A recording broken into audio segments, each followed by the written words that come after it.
And blessed to be a part of your day. Kevin Miller in the morning, KIDO Talk Radio. Phone number is 580-5436, 580-KIDO. So it is official. Joe Biden will launch his 2020 Democratic presidential campaign. Are you excited? I don't know, about as excited as I am for my eventual colonoscopy, I suppose. Joe Biden coming into a crazy Democratic field where you have an avowed socialist seen as mainstream, people wanting to get rid of such American institutions that you could almost argue predate the Constitution conceptually, i.e. the Electoral College. And Joe Biden was saying, we want to go back to the days of good old Obama, where we had massive unemployment, massive fraud, and the government didn't have a problem spying on average, ordinary, innocent Americans. Boy, talk about going back to the good old days. We're going to talk a little bit about that and share that with you. I'd like to start this morning with a topic I didn't get into yesterday, and it was about the governor, Brad Little. And the governor doing his first Capitol for the day in Emmett, Idaho. And we are making overtures to get the governor on the program. And when we get the governor on, we, again, like his predecessor, we do our very best to get these guys on, and we look forward to talking to them. We have back-channeled our way to try and get him on, and we'll ask him some tough questions, obviously, about the repeal of the grocery tax that didn't happen. But first, I just want to openly endorse what Brad Little is saying. And Brad Little is the man for our times. Now, people are going to go, Kevin, you're like Mitt Romney. You flip and you flop. No, I'm serious. When it comes to the upcoming marijuana wars in the state of Idaho, we'll tell you a little bit more about what the governor said. And really, it comes down to this. Donald Trump has made it okay to be a conservative again. He's done wonders for the conservative movement, even though some would say he's not an overall social conservative or an orthodox conservative. He's done wonders. He's changed the culture in America today that we haven't seen probably since Ronald Reagan. And Reagan's revolution was very different from what we see with Donald Trump. However, how this plays into it is because you have Donald Trump carrying the mantle, you have Sean Hannity on the local level. We try here at KIDO Talk Radio through you to make a difference. So the governor coming out, and this is big. This is big in Emmett when he's talking about the legalization of recreational marijuana, included problems hiring reliable construction workers, talking about the levels at which driving is impaired, concerns about children getting access to edibles, and much, much more. Finally, we have a politician that echoes our comments. Now, if you heard our program with Radical Russ, not everybody agrees with you, me, or Kevin Miller. Being a little redundant this morning, work with me. It's early. At 580-5436, 580-KIDO, we will do our very best to partner with the administration. And you know us, we're not a government entity. We're a small business. But I love what the governor said. I'm dead serious, he said during a break in the day-long session at which he took questions from citizens on everything from education and health care to transportation funding, opioid abuse, irrigation, and paying for growth. There are so many unknowns. When we're talking about marijuana coming here, the governor saying he's been hearing from both individuals and businesses say they're moving to Idaho to avoid the legal recreational marijuana that's becoming the norm in other states. Finally, somebody agreeing with us saying it's cool to be drug-free. Brad Little saying in the Idaho Press, there's no question about it. That's part of our growth. How about that?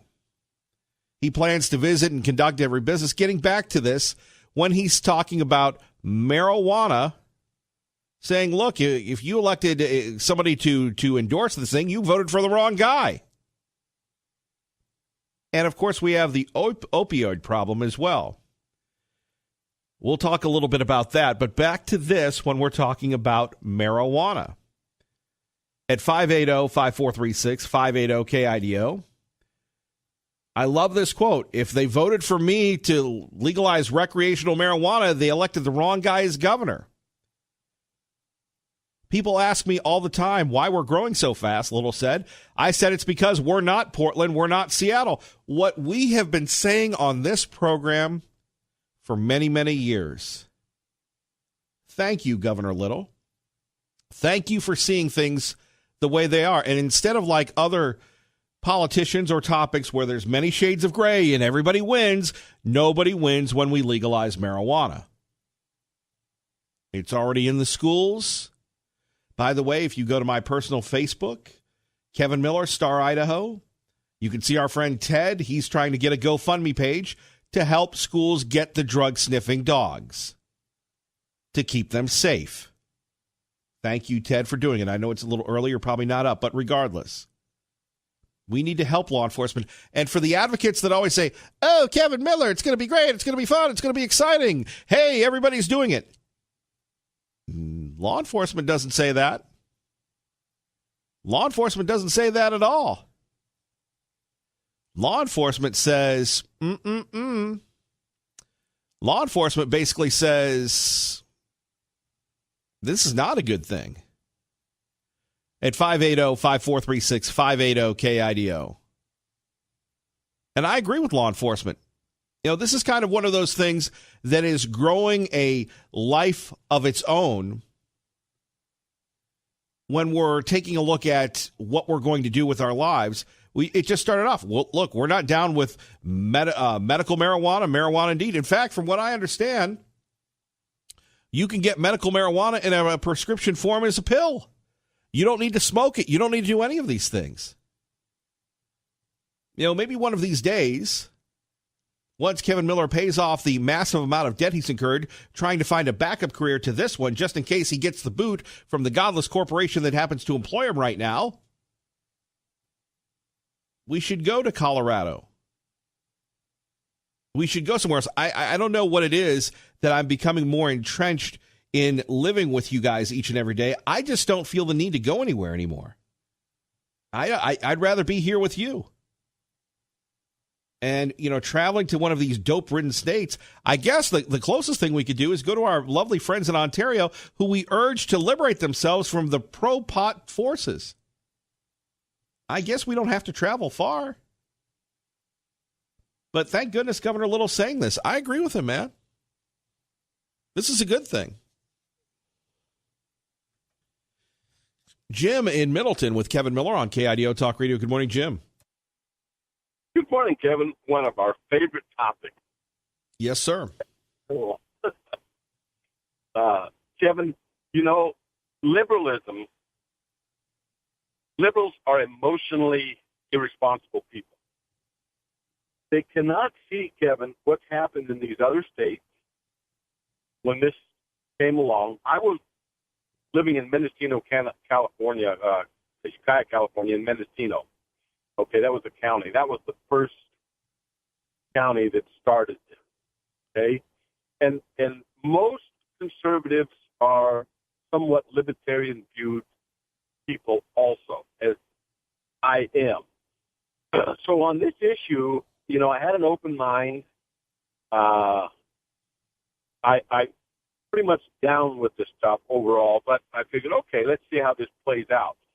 Kevin, what I've seen happen to the county and now the state as a result of this is devastating. Everyone else sees the same thing. All these other states that legalized it, and then the pleasure of using it and so forth, has seen the results and seen how the states have taken a downturn, the filth, the trash. I've seen the whole structure of people, the whole culture in our town changed. I mean, very rapidly. And it's very sad to see. Everyone was just all about the dope, all about working in the cultivation of it. That they lived it, breathed it. It was their God. And anyway, it was really very, very sad to see this. And what's even worse is we see what's happening in these states, the crime, the culture, and the lack of any responsibility or people getting out and just being motivated and working and towards a better community. They see this and they want the same thing to happen here, as if Idaho's going to keep its, beautiful culture the way it is. That's why we moved here. We didn't move here for cheap property. We didn't move here to bring any part of California with us. We moved here because Idaho and to maintain the integrity of the culture here. Anyway, it's so sad, and I feel and hear, your voice, the fears this is going to bring to our state. And I'm just with you all the way, Kevin. And anyway, I hope it doesn't happen. I'll do everything I can to prevent it. Well, Jim, God bless you, and always great to hear from you. Well, thank you, Kevin. I listen often, so keep up the great work, and I will shout out to you again. All right. You have a great day, sir. I will. Thank you, Kevin. Bye-bye. Let's go to Sue in Caldwell with Kevin Miller, KIDO Talk Radio. Good morning, Sue. Good morning, Kevin. Thanks for taking my call. Thanks for joining us so early. You betcha. I have a challenge for any of your listeners that think marijuana is good. You might have already featured this movie on your show. It's done by an Idaho individual. It's called Chronic State, CHRONIC, State, STATE, and it's on the web. I challenge anyone that is pro-marijuana to go watch that film that has been made specifically on states that have invited marijuana into their state and allowed that. It's quite an eye-opener. And secondly, I would like to add that unfortunately recreational use is already here. My son delivers pizzas for a pizza place every evening, and he said that after 9 o'clock on pizza deliveries, almost every home that he delivers to is clouded with marijuana smoke, many of them with small children inside, because that's about the time that marijuana users get hungry again, is after that 9 o'clock hour. And he said he's went to many, many doors with small children that are in all of this marijuana smoke.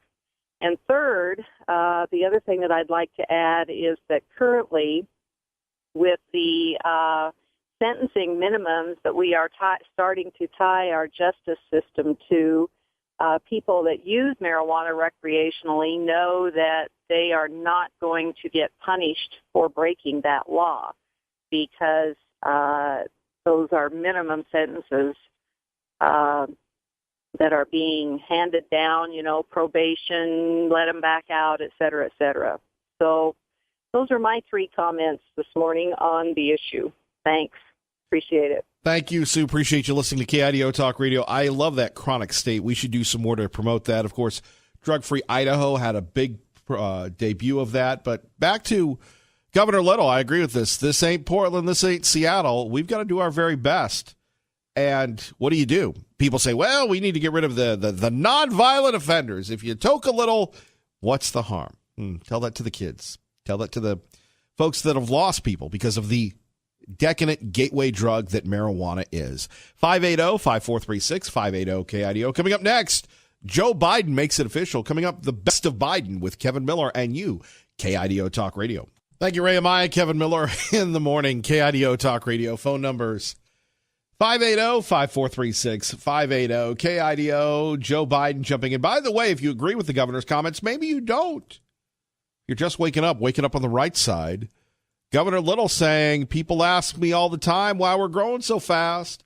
I say because we're not Portland, we're not Seattle, we're Idaho. And then if Idahoans elected him to legalize marijuana, quote, if they did, they elected the wrong guy as governor. Well, that would have been Paulette Jordan. By the way, anybody seen old Paulette? Anybody seen Paulette Jordan? No, that's the most amazing thing. And it was so wonderful to have A.J. Belukoff in here a couple weeks ago, that people that run for office and then they take a little break. And whatever happened to that? I mean, Paulette Jordan, a one-time state representative, now, back in the private industry, I guess? Congressman Labrador back in town doing wonderful things, I suppose. We have Tommy Ahlquist continuing to do his stuff. Governor Little laying the smackdown saying, no, no, no. We are not Portland. We are not Seattle. Coming up between now and 7 o'clock, we'll take a look, a little topic we talked about yesterday, which was the census question. And I got to it late in the show, and I apologize for it. And sometimes we understand that life happens, as Dave Ramsey says, so you don't have time to listen to the whole thing or the podcast on KIDOTalkRadio.com. So we'll play you some clips of people that are very mad. And also, then we have the media worrying that the conservative justices on the Supreme Court are going to make citizenship a mandatory question. Yeah.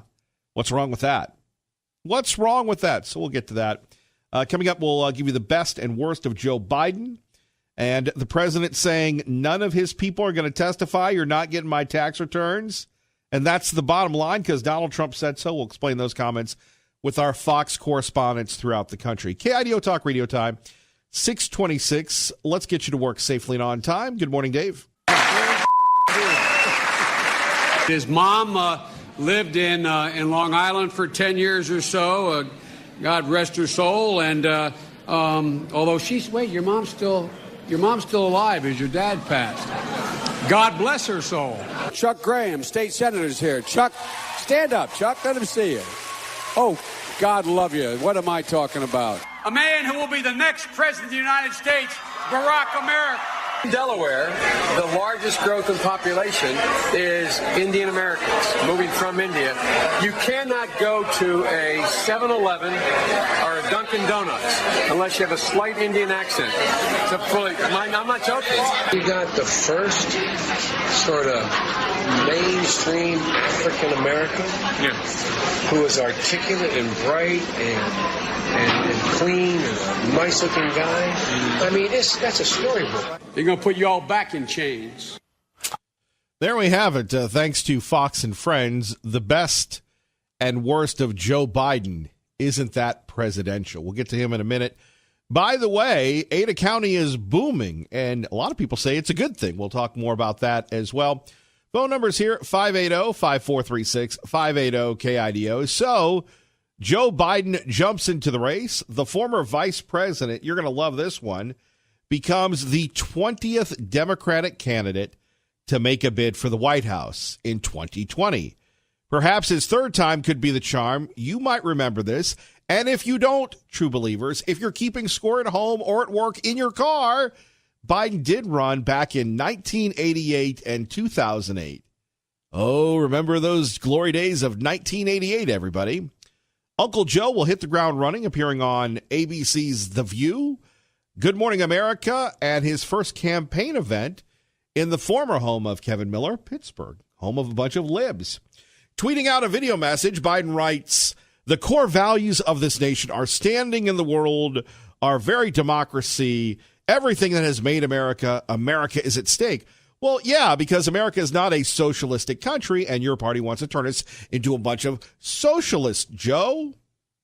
And people wonder what this is going to do to, the polling numbers of everybody else. I don't know. I think the most dangerous guy right now, and see if you agree with me at this at 580-5436, is Mayor Pete Buttigieg. Watch out for Buttigieg and his husband, Chastain, or Cassie. I don't know. Anyway, until the negatives start going on Mayor Pete, we'll keep an eye on him. I think right now he's the only one differentiating himself. And we'll ask the question, is America really ready for a gay mayor who's now going to be the gay president? That has yet to be determined. Okay, coming up next, we're going to talk about property values, more homes being built, and maybe it's time to get liberal. All for a good cause. Those stories and more with Moa, Kevin Miller, KIDO Talk Radio, 107.5 FM, 580 AM. Good morning, Maggie. And can't wait to be at Eagle High School tomorrow, promoting our school, securing our future, back on the road, back to D.C., Fox News Radio exclusively on KIDO Talk Radio, 107.5 FM, 580 AM in the Treasure Valley. Rachel Sutherland joins us now from her palatial suite just outside of Capitol Hill, overlooking Capitol Hill, right there in Washington, D.C. Good morning. Hey, good morning, Kevin. So here we have it, not once, not twice, but could 3 times be the charm for Uncle Joe? Well, that's what Joe Biden is hoping. He launched his campaign in an online video just about 2 or so hours ago, and the opening scene being the racially charged violence in Charlottesville in 2017, saying that the very soul of our nation is at stake. So he's definitely got a message of morality heading in, but his video was sparse when it comes to his policies and his agenda. But I'm sure he'll be talking more about that in the days to come. He's holding a fundraiser reportedly tonight in Philadelphia, and then will be in Pittsburgh on Monday, where his campaign describes he will be talking about rebuilding America's middle class. No, it's interesting when you think of Joe Biden. I'm trying to remember, and I don't know, Rachel, if you've ever read this book. You read so much, and that's part of your job, What It Takes, by Richard Ben Kramer. And it detailed the 1988 campaign. And I think at that time, Biden, I'm trying to remember how he positioned himself, and then when he ran again in 2008. But it's different. This is a Democratic Party that is very different from the previous incarnations that he's appeared in. Absolutely, and he needs to run differently. And I think that he will, because Biden can separate himself from the other 19 candidates by positioning himself as a moderate Democrat. There are a lot of people who aren't quite ready to embrace the policies of Bernie Sanders, Kamala Harris, Cory Booker, those types. They're more willing to maybe hear somebody who's going to be middle of the road. I know that the Biden campaign is really going after the endorsements of unions, union workers. It is very telling that his first campaign stop is in Pennsylvania. That's a key state for him to win, one that obviously went for President Trump in 2016. So he's going to try to get these sort of blue-collar workers back out of the fold of President Trump. Rachel Sutherland joining us, Kevin Miller in the morning, KIDO Talk Radio. Like I said, it will be interesting to see how he plays in this field of 20. What was it with the Republicans at the time? Wasn't it 17 total? Now it's 20 Democrats, and maybe some more will jump in? It could be that some more will jump in, and I wonder if some are running sort of as an idea of maybe getting a chance at the vice presidential ticket. Although whoever gets a Democratic nomination could always go outside of the field and pick a governor or something like that.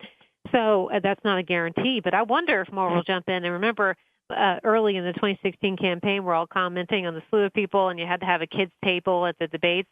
There's no way they're getting 20 people on stage. I mean, at this point, Joe Biden is a front runner.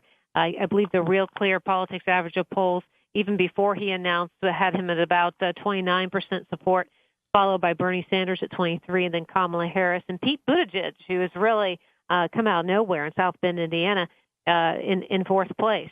We haven't heard much more about Beto O'Rourke lately, but he's around fifth place. And I'm sure these numbers will change and switch around quite a bit. I mean, I think that it really comes down to, at this early stage in the game, down to a race between Joe Biden and Bernie Sanders. Rachel Sutherland, we always appreciate you. Thank you. Thanks, Kevin. Thank you. Kevin Miller in the morning here at KIDO Talk Radio. This is a program, of course, about you, for you. We like to listen to you at 580-5436, 580-KIDO. But earlier on, our colleague, well, I don't know if he's our colleague, but we like watching him. And maybe if you don't get a chance to watch Tucker Carlson tonight, he said something about Christianity. And he said something about how the left attacks and tries to marginalize Christianity. And during his show, Tucker Carlson, on the Fox News channel, he talked a little bit about this. I want to share that with you because I think it's important, and I do believe that Tucker can articulate this message a little bit better than yours truly. And when it comes to the message, that is the focus. That is the star. That is what we want to listen to. So Tucker Carlson on the left marginalizing Christianity. Yesterday, as you know, in Sri Lanka, in a series of coordinated attacks, suicide bombers struck 3 Catholic churches as well as hotels in cities across the country. At least 290 people were murdered. Hundreds more were wounded. Sri Lankan authorities say the attackers were affiliated with a local terror group. The attackers were radical Muslims. Their motives were religious. Their targets were Christians. None of that is speculation. It's true. And maybe because it is so true and so obviously true, nobody in authority wanted to say it out loud. So instead, they went to great lengths to avoid clear language. Quote, the attacks on tourists and Easter worshippers in Sri Lanka are an attack on humanity, tweeted Barack Obama. Hillary Clinton used the same awkward phrase. I'm praying for everyone affected by today's horrific attack on Easter worshippers and travelers in Sri Lanka, she wrote. Easter worshippers. Why not just say Christians? Nobody worships Easter. There's a reason, of course. Euphemisms are never accidental. Our leaders believe Christians are the problem. They're the dangerous ones. They can't be trusted. Tell them the truth and they might go crazy and organize a new crusade, unsheath their swords and march on Jerusalem. You never know with Christians. Just tonight, the Washington Post ran a story with this headline, quote, Sri Lanka church bombings stoke far-right anger in West. As if you'd have to be some kind of Nazi to be upset about church bombings. That's what they seem to think. That's why our leaders consistently ignore the persecution of Christians around the world. When U.S. policy contributes to that persecution, and it does, they say nothing about it. For example, less than 20 years after we overthrew Saddam Hussein, 3/4 of Iraq's once thriving Christian population is gone. They've either been murdered by Islamic extremists, ISIS in some cases, or they've been driven out of the country as refugees. In Syria, Christians live for generations under the protection of the Assad family. You're not allowed to say that anymore or even know it, but it doesn't make it any less true. It is true. And you can talk to the hundreds of thousands of Christians who fled the country since the U.S. began supporting the overthrow of Bashar al-Assad if you want to know details. But no one in the American media ever asks their opinion. Nobody cares. Nor do we care that so many of our allies in the Middle East, countries that receive billions in U.S. tax dollars every year, repress Christianity. Afghanistan, for example, receives billions from us every year. Why? So we can turn it into Belgium. But right now in Afghanistan, converting to Christianity carries a death sentence if you're a Muslim. The same is true in Saudi Arabia and the UAE, both countries backed by the United States.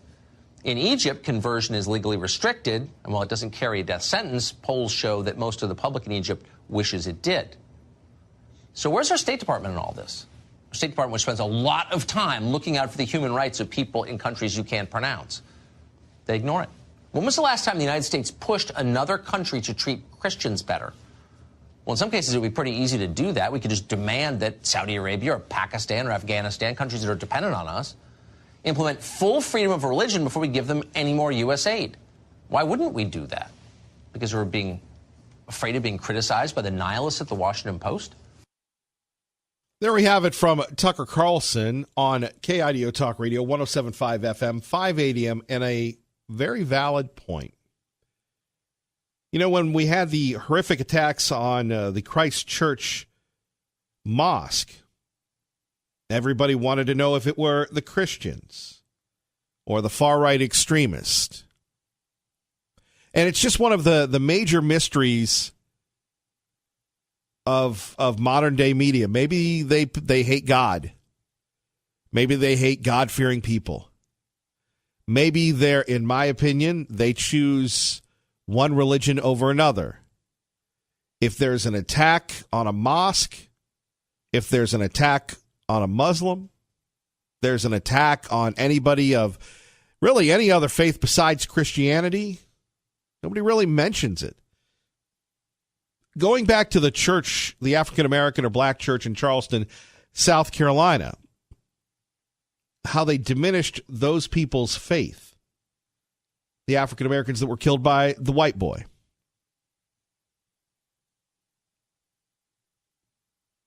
I don't know. This is a talk show, and I find myself at a loss for words when we talk about Christianity.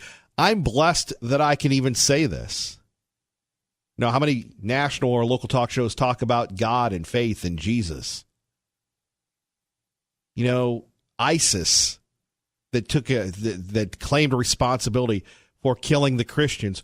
Who else would be killing the Christians but people that want to wipe out Christianity? Tucker Carlson is right. And our friend Ron Paul Jim, who disagrees with us on Assad and everything else, Assad, not a good guy. But Tucker's right about that. He protected the Christians. Think about that. Protected the Christians. I have friends, Palestinian Christians, telling me for years that the people in Palestine and throughout the Middle East, Beirut, Lebanon, open season on Christians. So if one religion is allegedly a religion of peace, why are they killing Christians? Why are governments controlled by the mullahs and the Saudis and the Iranians killing Christians? Why do we have people, and again, with all due respect to NNU, that's a very prestigious, very nice college, wonderful people, great part of the community. We can politely disagree with their decision. Why would you get rid of the name Crusaders? Well, because it would be offensive to some people throughout the world. It's a part of history. You know, there's a show on one of the shows. I don't really live a life. I just watch it through the television, called Nightfall, about the Knights Templars. Not really good people, but it's about people worshiping Jesus Christ. And when we talk about God and churches and such, look at the people of the media that attack the faith. There's another one. It's a show about growing up in the 70s. I can't remember the name of it. And it was about they're all Catholics. And they say, well, Catholic, paraphrasing, that's the religion for stupid people because they tell you what to do. You'd never see that about anybody else's faith, a Buddhist, a Hindu, a Muslim. But Christians, Catholics, whomever, LDS, you can make fun of everybody. I never really have gotten that I guess these people just hate God. And they hate people of God, and they hate the Christians. No, the bombing of the church was an attack on Christianity. The millions of Christians that are being killed throughout the year that the press continues to ignore is an attack on Christianity. You take a look at some of the enclaves within the Treasure Valley, and people are expanding. There is no separation of church and state for those folks. But we're always being polite, and we're always getting out of folks' way. That's why, I thought the word Crusaders was great. But NNU went a different direction. That's their right. Great college. Wonderful people. We've broadcast the school program from there for years. Maybe one day we'll do it again. I don't know. But at 580-5436, 580-KIDO, when will the media finally get it right? When will somebody, going back to that tweet from Obama, these horrific attacks, why don't you just say who did it and who it was against? The Christians. And you want to be inspired? Hang out with people of faith. Hang out with people of faith. I've been recently doing a project with some young people of faith, and it's amazing. It will do more for your soul than anything else. People that volunteer, our friends at St. Vincent de Paul, our friends at the Boise Rescue Mission, they don't do it for the money. They do it to save souls and save their own souls. And yet there's no media attention for them. How many hate crimes against Christians are not reported by the media? Let's talk about it next. Kevin Miller on your home for Hannity, KIDO Talk Radio. Thank you all for joining us. Don't forget Eagle High School tomorrow, thanks to CapEd Credit Union and Team Mazda Subaru. Let's go to Liberty Linda, who joins us now on KIDO Talk Radio. Good morning, Liberty Linda. Good morning, Kevin. We have a president that's doing everything that's good for our country, and you would think he was the worst man on this earth. Kevin, when did good turn into bad and bad turn into good? That's a question I have. And now we have socialists running for president. And most of your callers are just as perplexed as I am. And we know that these socialists are actually communists. We can't just sit around and do nothing, Kevin. You know, I do believe that Joe Biden will win. He is the best known. I truly believe when people go to the polls, they just see a name they recognize, and then they put their X next to that name. You know, I have gone into many stores here, not here in Boise, and would ask people who they're voting for, and they would just give me a blank look. They had no idea who was running for governor, and so I think that's why we got Governor Little, because nobody knew. It was a name they recognized, and they will put their X next to that name. But to his credit, the guy worked hard. He had an excellent organization. I mean, and look, nobody worked harder than Brad Little to win that seat. Yeah, I'm not saying that Brad Little is not a good person. I'm just saying that I don't believe the people out there, many of them, know what's going on in our country. That's what I'm saying. And, well, is that a shocker to you? No. Yeah. After I would go in and ask so many people, they just get a total blank look. Because they're smoking too much drugs. Yeah, here's another thing, and let me say this. Let me apologize in advance. And maybe there are too many people being given prescription drugs that don't need prescription drugs. I can't believe you're saying that.